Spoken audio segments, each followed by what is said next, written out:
So the training is pretty intense. Yeah. Okay, you're going through cases of flashbangs, you're shooting. I mean, we're running through this house on full auto, right? MP5s on full auto, 10 hours a day, right?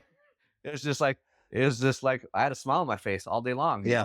And when you're not doing that, you're PTing, you're running, getting in shape, and then the initial training is over. You get assigned to a team. So a typical day would be, you show up because you don't take your guns home like as a police officer. You put them in the armory at the end of the day, and then you go home. But you show up, you check out all your guns, put them in your holster, get your car 15, your MP5s, go put them in your vehicle, check your lights, check all, do all the things that you're supposed to do before you go on patrol. Make sure your vehicle's working, make sure your ammo's in there. We had cages with all of our equipment. So guns were in the armory, and then all your other gear was in these this cages, fenced in cage.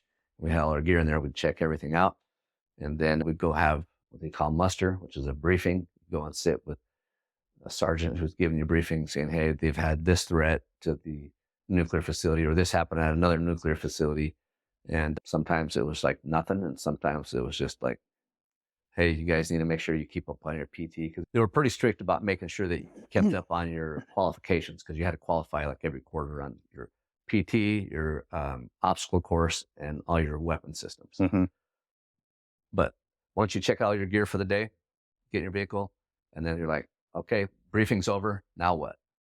Right? Because we're not like regular cops where we go to domestic disputes and armed robberies. You're just kind of, I always say it's kind of like being a fireman with a gun. You just hang out, hanging out there.